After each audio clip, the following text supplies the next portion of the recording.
20 अक्टूबर 1962 सुबह के लगभग 6 बजे चीनी सेना ने भारतीय पोस्ट सिरजाप 1 पर आर्टिलरी और मोर्टार से हमला करना शुरू कर दिया। मेजर धन सिंह थापा इस चौकी की कमान संभाल रहे थे। स्थिति अत्यंत भयावह थी। चारों ओर कर्णभेदी चित्कार सुनाई दे रही थी। अब तक 2 हमलों का सामना कर चुके मेजर थापा के सैनिक या तो शहीद हो चुके थे या फिर गंभीर रूप से घायल थे।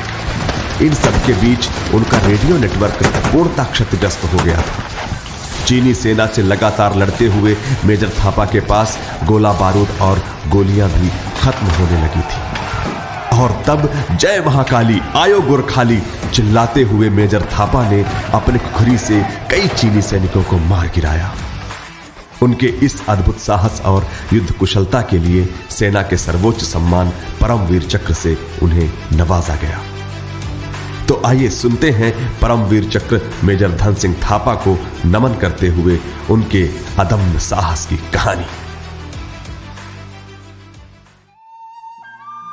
हिमाचल प्रदेश के बेहद खूबसूरत शहर शिमला में 10 अप्रैल 1928 को मेजर धन सिंह थापा का जन्म हुआ था। उन्होंने 28 अगस्त 1949 में 1st battalion 8th Gorkha rifles में कमीशन प्राप्त किया। यह वह गोरखा राइफल्स है जिसके बारे में फील्ड मार्शल सैम मनैक्शा ने कहा था कि जो कहता है कि उसे मौत से डर नहीं लगता, या तो वो झूठ बोल रहा है या फिर वह गोरखा राइफल्स का जवान है।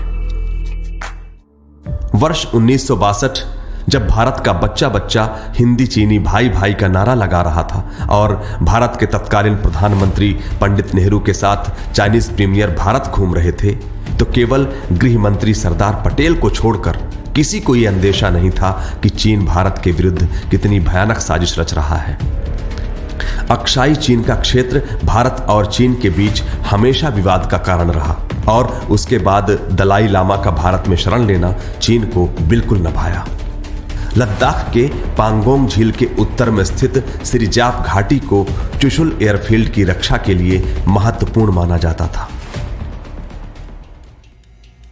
पंडित नेहरू की फॉरवर्ड पॉलिसी के तहत चीन की घुसपैठ को रोकने के लिए भारतीय सेना की 1/8 गोरखा राइफल्स ने सिरजाप 1 पर एक चौकी स्थापित की।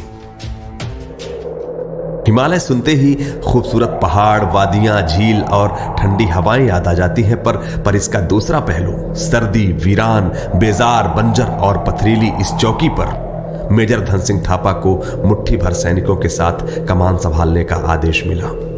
19 अक्टूबर 1962 की वह रात जब मेजर थापा ने देखा कि चीन की तरफ से भारी मात्रा में आर्टिलरी फोर्स आ रही है, उन्हें हमले का अंदाजा हो गया। इसलिए वो लगातार अपने जवानों को गहरा बंकर खोदने के लिए प्रोत्साहित कर रहे थे। ये वह युद्ध था जिसमें भारतीय सैनिकों के पास न तो लेटेस्ट आर्म एमुनेशन थे, न ही पहनने के लिए गर्म कपड़े, ढंग से जूते और न ही खाने के लिए रसद।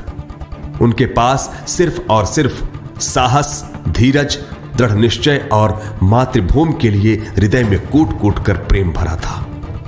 मेजर थापा की आशंका सच साबित हुई।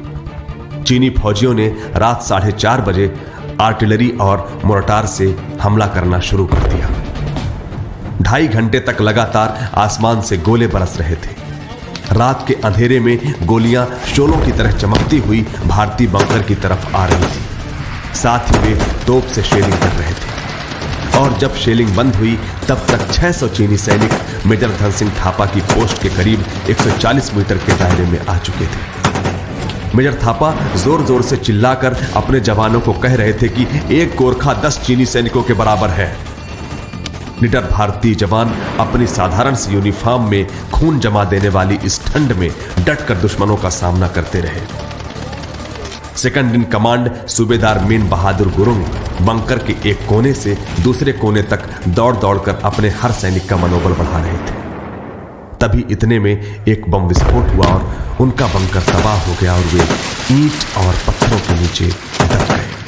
लेकिन घायल होने के बावजूद वे लाइट मशीन गन से हमला करते रहे और वीर गति को प्राप्त हुए। इस समय चीनी सैनिक भारतीय पोस्ट से महज 46 मीटर की दूरी पर थे।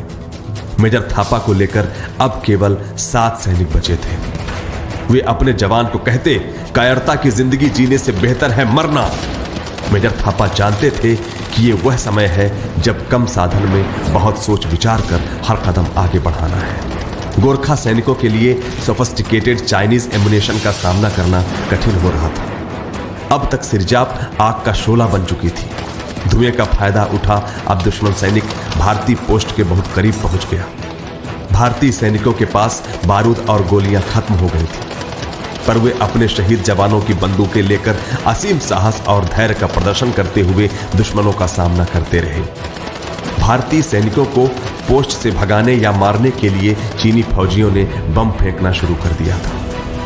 तब जय महाकाली आयो गोरखाली चिल्लाते हुए मेजर थापा सहित 3 सैनिकों ने अपनी अपनी खुखरी लेकर हैंड टू हैंड कॉम्बैट में कई चीनी सैनिकों को मार गिराया, पर उन्हें चीनी फौजियों ने अंत में काबू कर युद्धबंदी बना लिया। इस बात का किसी को पता ही नहीं चला और भारत में यही धारणा बनी कि मेजर धन सिंह थापा बाकी जवानों के साथ शहीद हो चुके हैं।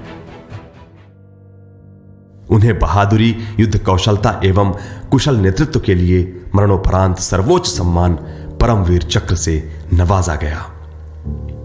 प्रिजनर ऑफ वॉर के रूप में चीनी ऑफिसर्स ने मेजर धन सिंह थापा और उनके साथियों को पहले खुरनाक फोर्ट और फिर शिंकियांग लेकर के गए। चाइनीज ऑफिसर्स मेजर थापा को भारतीय सेना और भारत सरकार के विरुद्ध बोलने के लिए उकसाते रहे और उनके न बोलने पर उनके साथ बहुत बुरा सलूक भी किया। साथ ही वे मेजर थापा के दिमाग में यह बात डाल रहे थे कि भारत सरकार उन्हें छुड़वाना नहीं चाहती। वे उनके हृदय से देश प्रेम मिटाने का भरसक प्रयास कर रहे थे। इन सब के बीच अपना धीरज न खोते हुए मेजर थापा ने जेल में उस छोटे लड़के से दोस्ती कर ली जो उनके लिए रोज खाना लेकर आता था। उस लड़के से वे रोज बातें करते और उन्होंने उसे बताया कि भारत में उनका परिवार है। उसे यह भी बताया कि युद्ध में जाते समय उनकी पत्नी गर्भ से थी और उन्हें अपनी पत्नी की बहुत फिक्र होती है। एक दिन इसी लड़के की सहायता से मेजर थापा ने चुपचाप अपनी पत्नी को एक चिट्ठी पोस्ट कर दी। भारत में मेजर थापा की चिट्ठी पा उनकी पत्नी ने तुरंत भारतीय सेना को संपर्क किया और तब मेजर थापा के जिंदा होने का पता चलते ही उन्हें इंटर गवर्नमेंटल निगोशिएशन के द्वारा 1963 में चीनी अधीनता से मुक्त करवाया गया। जब वे भारत पहुंचे तो उनकी पत्नी, बेटी और नवजात बेटे के साथ उनका भावुक मिलन हर एक देशवासी की आंखें नम हो गईं। 21 फरवरी 1964 में मेजर थापा लेफ्टिनेंट कर्नल के रैंक पर पदोन्नत हुए। वे किसी से भी युद्ध और कारावास की बातें नहीं करते थे। 30 अप्रैल 1980 में मेजर थापा भारतीय सेना से सेवानिवृत्त हुए और उसके बाद लखनऊ में बस गए। उनकी छोटी बेटी पूर्णिमा बहुत स्नेह से सबको बताती हैं कि उनके पिताजी 1964 से लेकर 2004 तक हर गणतंत्र दिवस देखने जरूर जाते थे। 6 सितंबर 2005 को इस वीर ने अपनी भारत मां को सदा सदा के लिए अलविदा कह दिया, पर युगों युगों तक हर एक भारतवासी ऐसे वीर सैनिकों की शौर्य गाथा सुनाता रहेगा। जय हिंद।